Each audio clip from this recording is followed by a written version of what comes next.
మహాగణాధిపతే నమః. సదాశివసమారంభాం శంకరాచార్య మధ్యమాం అస్మదాచార్య పర్యంతాం వందే గురు పరంపరాం. శ్రీమాత్రే నమః. ప్రేక్షకులందరికీ స్వాగతం. మాస ఫలితాలు 2024 సంవత్సరానికి సంబంధించి మనం ఏప్రిల్ నెల మాస ఫలితాలు తెలుసుకుందాం. అయితే మనకి ఈ నవగ్రహ సంచారాలను అనుసరించి ద్వాదశ రాశుల వారికి అసలు వీళ్ళకి శుభాశుభ ఫలితాలు ఏ విధంగా ఉంటాయనే విషయాన్ని తెలుసుకోబోయే ముందర అసలు ముందుగా ఈ మాసంలో చూసుకుంటే గ్రహ స్థితి ఎలా ఉంది అని చూసుకుంటే మేషరాశిలో బుధుడు యొక్క సంచారము, అలాగే గురువుతో పాటు బుధుడి యొక్క సంచారం. బుధుడు వక్రీకరించి ఈయన అంటే మీనం వైపుకి ప్రయాణం చేయడం అనేది జరుగుతోంది. అలాగే మనకి రాహు వచ్చి మీనరాశిలో సంచారము, కేతువు వచ్చి కన్యారాశిలో సంచారము, శని భగవానుడు వచ్చి మనకి కుంభరాశిలో సంచారం, అలాగే శనితో పాటుగా ఇక్కడ కుజుడు కూడా మనకి సంచారం చేయడం అనేది జరుగుతుంది. ఈ కుజుడు ఏప్రిల్ 24వ తేదీ వరకు కూడా మనకి ఈయన శని భగవానుడితో కలిసి ప్రయాణం చేయడం అనేది జరుగుతుంది. తదనంతరం ఈయన మీనరాశిలోకి మార్పు చెందుతాడు. అలాగే రవి కూడా ఏప్రిల్ 14న మీనంలోంచి మేషంలోకి అంటే తన ఉచ్చక్షేత్రంలోకి ఈయన ఏదైతే సంచారం ఉందో అది జరుగుతుంది. అలాగే శుక్రుడు కూడా ఇప్పటి వరకు ఆయన ఉచ్చస్థితిలో ఉన్న ఆయన కూడా ఏప్రిల్ 25వ తారీఖున మీనంలోంచి మేషంలోకి సంచారం చేయడం అనేది జరుగుతోంది. అలాగే ఇక్కడ చంద్రుడు కానీ చూసుకుంటే ఈ మాస ప్రారంభంలో ఈయన ధనుస్సు రాశి నుండి అంటే మూలా నక్షత్రమే ధనుస్సు రాశి నుండి ఈయన యొక్క ప్రయాణం అనేది ఈ మాసం ఈయన మొదలు పెట్టుకోవడం అనేది జరుగుతోంది. కాబట్టి ఇప్పుడు మనం చూసుకున్నదంతా కూడా మనం చెప్పుకున్నదంతా కూడా గ్రహస్థితి. ఈ మాసంలో ఈ గ్రహాల యొక్క స్థితిగతులను బట్టి వీళ్ళకి శుభాశుభ ఫలితాలు ఏ విధంగా ఉంటాయి అనే విషయాన్ని తెలుసుకుందాం. మీనరాశికి రాశ్యాధిపతి వచ్చి గురువు. మీనరాశిలోకి పూర్వభాద్ర 4వ పాదము, ఉత్తరాభాద్ర 1, 2, 3, 4 పాదాలు, అలాగే రేవతి 1, 2, 3, 4 పాదాలు మనకి ఈ యొక్క మీనరాశిలోకి వస్తాయి. అయితే మీనరాశిలో రాహు యొక్క సంచారం సప్తమ స్థానం అంటే జన్మరాశిలో, సప్తమ స్థానంలో కూడా వీళ్ళకి కేతువు యొక్క సంచారం అనేది నడుస్తోంది. అయితే ఇక్కడ ఈ రాశిలో శుక్రుడి యొక్క సంచారం కూడా నడుస్తోంది రాహుతో పాటు. శుక్రుడికి మీనరాశి అనేది ఉచ్చస్థితి. అయితే ఇక్కడ వీళ్ళకి చతుర్థాధిపతి అయిన బుధుడు వీళ్ళకి ద్వితీయంలో ఉండి గురువుతో కలిసి దాని తర్వాత ఈ బుధుడు ఏం చేస్తున్నాడంటే వక్రీకరించి ఈయన జన్మలోకి ప్రయాణం చేయడం అనేది జరుగుతోంది.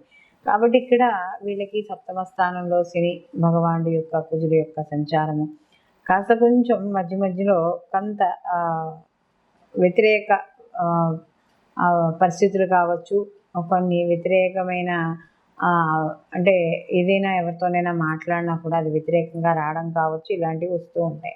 అలాగే ఎప్పుడైతే వ్యయస్థానంలో కుజ శనుల యొక్క కలయిక నడుస్తుందో సహజంగా వ్యయస్థానం ఏం చెప్తోంది మనకి ఖర్చు, హాస్పిటలైజేషను, అలాగే మనకి ఏదైనా ఇన్వెస్ట్మెంట్లో పెట్టినప్పుడు వచ్చే లాభ నష్టాలు ఇవన్నీ కూడా మనకి సూచించడం అనేది జరుగుతుంది. కాబట్టి తప్పనిసరిగా ఈ శని కుజుల యొక్క కలయిక ఏదైతే ఉందో దీనివల్ల అందులో ముఖ్యంగా శుక్రుడు కూడా కలిసి ఉండడం జన్మలో ఇవన్నీ ఉన్నాయి. కాబట్టి కాస్త స్త్రీల విషయాల్లో జాగ్రత్తగా ఉండడం, ఆర్థికపరమైన విషయాల్లో వాటిల్లో కూడా కాస్త అనుకూలంగా ఉండడం అనేది జరుగుతుంది. అలాగే సంతానపరమైన కూడా ముఖ్యమైన శుభవార్తలు అనేవి కొంత వీళ్ళు వింటారు. అలాగే ఎవరైతే క్రియేటివిటీ రంగాలు, రాజకీయం, తెలివితేటలు ఇవన్నీ ఉన్నాయో వాళ్ళందరికీ కూడా అనుకూలంగా ఉండడం అనేది జరుగుతుంది. అలాగే ఇక్కడ ఏ స్థానంలో 2 పాపగ్రహాలు అనేవి ఉన్నాయి కాబట్టి ఖర్చులు అధికంగా ఉంటాయి. ఇన్వెస్ట్మెంట్ చేసేటప్పుడు దూర ప్రయాణాల విషయాల్లో కూడా కాస్త జాగ్రత్త వహిస్తూ ఉండాలి. ఎందుకంటే ఇక్కడికి వచ్చేటప్పటికి నవమాధిపతి అయిన కుజుడు వీళ్ళకి ముఖ్యంగా నవమాధిపతి అయిన కుజుడు వీళ్ళకి శని భగవానుడితో కలిసేది. కాబట్టి నవమస్థానం అనేటప్పటికీ భాగ్యస్థానం, పూర్వపుణ్యస్థానం, తండ్రికి సంబంధించిన స్థానంగా చెప్తాం. కాబట్టి ఇక్కడ ఇన్వెస్ట్మెంట్లు, తండ్రి, కాస్త దూర ప్రయాణాలు, విదేశీయానం ఇవన్నీ చెప్తాం. కాబట్టి ఎవరైతే దూర ప్రయాణాలు చేస్తున్నారో వాళ్ళు కాస్త జాగ్రత్త వహిస్తూ ఉండడం అనేది మంచిది. అలాగే ఉద్యోగ అవకాశాలు వాటి కోసం కూడా ఆన్లైన్లో వాటిల్లో చేయడం ఇలాంటివి కూడా మనకి కనబడుతూ ఉంటాయి. అలాగే వీళ్ళకి సప్తమాధిపతి అయిన ఈ యొక్క బుధుడు ఎవరైతే ఉన్నాడో ఆయన ద్వితీయ స్థానంలో వక్రీకరించాడు, అంటే కుటుంబ స్థానంలో వక్రీకరించాడు. అందులో ఆయనే సప్తమాధిపతి అయ్యాడు. కాబట్టి వివాహానికి సంబంధించిన విషయాల్లో వాటిల్లో కాస్త జాగ్రత్తలు తీసుకుంటూ ఉండాలి. అలాగే ముఖ్యంగా ఇక్కడ విద్యార్థులు కూడా వాళ్ళకు అనుకూలంగానే ఉంటుంది. మొత్తానికి ఎవరైతే హైయర్ ఎడ్యుకేషన్ వాళ్ళు చదువుతున్నారో, దూర విద్య, విదేశీ విద్య కోసం టికెట్లు అవే ఈ ఏవైతే స్కాలర్షిప్స్ అవన్నీ చూస్తున్నారో వాళ్ళకి ఆలస్యమయ్యే అవకాశం అనేది ఇక్కడ కనపడుతోంది. మొత్తం మీద ఈ రాశి వారికి కానీ చూసుకుంటే రాజకీయ రంగంలో ఉన్న వాళ్ళకి, సినీ కళా రంగాల్లో ఉన్న వాళ్ళందరికీ అనుకూలంగా ఉంటుంది. విద్యార్థులకి సామాన్యంగా ఉంది. ఆర్థికపరమైన విషయాల్లో మధ్యలో జాగ్రత్త తీసుకుంటూ ఉండడం అనేది చెప్పదగ్గ సూచన. అలాగే వీళ్ళు ఈ యొక్క భాగస్వామి వ్యాపార విషయాల్లో వాటిల్లో కూడా కొంత ప్రతికూల ఫలితాలు కనపడుతూ ఉండడం అనేది జరుగుతుంది. మొత్తం మీద ఈ రాశి వారికి, మీనరాశి వారికి మొత్తం ఈ మాసం మొత్తం అంతా కూడా వీళ్ళు లక్ష్మీ నరసింహస్వామి ఆరాధన చేసుకోవడం, లేదా ఆయనకు సంబంధించిన గుడికి వెళ్ళడం, హనుమాన్ చాలీస పారాయణ చేయడం, నిత్యము గోసేవ చేసుకోవడం, సాధ్యమైనంత వరకు గోసేవ చేసుకుని దానికి ఎంతో కొంత ఆహారాన్ని పెట్టడం ద్వారా కొంత ప్రతికూలమైన ఫలితాలు తగ్గి అనుకూలమైన ఫలితాలు పొందడం అనేది జరుగుతుంది. అయితే మనం ఇప్పుడు ఏ రాశికి ఆ రాశికి సంబంధించిన ఫలితాలు అనేవి చెప్పుకుంటున్నాం.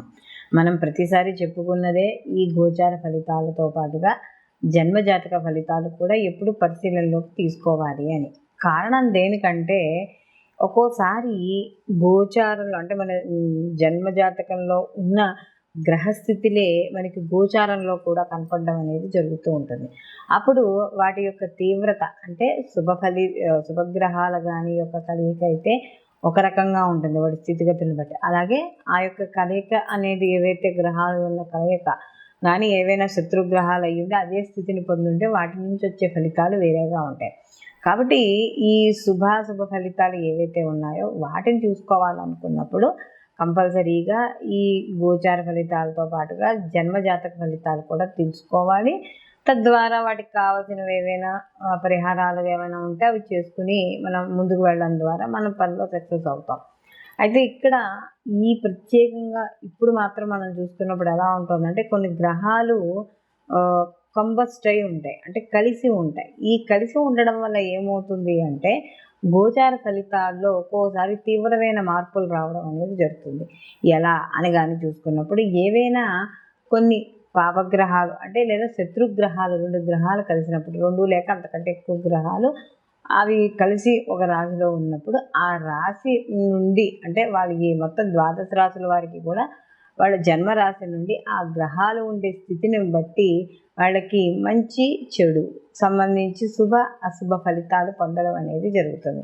ప్రస్తుతానికి మనం ఇప్పుడు కానీ చూసుకుంటే ఈ మాసాల్లో చూసుకుంటే ఈ శని భగవానుడు అలాగే రవి లేకపోతే మనకి కుజ శనులు, కుజ రవులు లేదా కుజ రాహువులు అలాగే రవి రాహువులు ఈ కలయిక ఏదైతే ఉందో ఇది కొంత అంటే కొంత సమాజంలో కావచ్చు, కొంత వ్యక్తిగతంగా కావచ్చు, కొంత వ్యతిరేక ఫలితాలను ఇవ్వడం అనేది జరుగుతుంది. అంటే కాస్త తెలియని అంటే ఎక్కువగా యాక్సిడెంట్స్ అవ్వడం కానీ లేకపోతే గొడవలు అవ్వడం కానీ అల్లర్లు జరగడం కానీ ఏదో రకంగా ఇలా దేశంలో ఏదో ఒక మూల కావచ్చు, లేకపోతే వ్యక్తిగత జాతకాల్లో చూసుకున్నప్పుడు గోచార ప్రకారంగా కూడా కొంత వాళ్ళకి ఈ ఇంట్లో కావచ్చు లేకపోతే ఏదైనా వాళ్ళు చేసే వ్యాపార సంస్థల్లో కావచ్చు ఇలా కాస్త మానసిక అశాంతి అనేది ఏర్పడుతూ ఉంటుందనేది మనకి ఇక్కడ కనబడుతుంది. కాబట్టి ఇక్కడ ఈ గోచార ఫలితాలతో పాటు జన్మజాతక ఫలితాలు అలాగే గోచారంలో కూడా ఉన్న మిగతా గ్రహాల యొక్క స్థితి ఏమిటి, ఏదైనా పాప స్థితిలో కానీ ఉంటే అసలు ఎటువంటి పరిహారాలు చేసుకోవాలి ఏమిటి అనేది కూడా మనకి ఈ వీడియో ద్వారా ఏ రాశి వాళ్ళకి ఆ రాశి వాళ్ళకి చెప్పడం అనేది జరిగింది. కాబట్టి అవి చూసుకోవడం ద్వారా కొంత ఇప్పుడు ఏవైతే ప్రతికూల ఫలితాలు ఉన్నాయో అవి దాటుకుని అనుకూలమైన ఫలితాలు మీరు పొందడం అనేది ఇక్కడ జరగడం ఉంటుంది. కాబట్టి అందరూ కూడా ఈ పరిహారాల్ని తప్పనిసరిగా పాటించుకోవడం ద్వారా మంచి అంటే ఏదైతే మనకు ప్రతికూల ఫలితాలు ఉన్నాయో ప్రతికూల ఫలితాలు తగ్గడం అనేది ఖచ్చితంగా జరుగుతుంది. సర్వే జన సుఖినో భవంతు, లోకా సంస్థ సుఖినో భవంతు.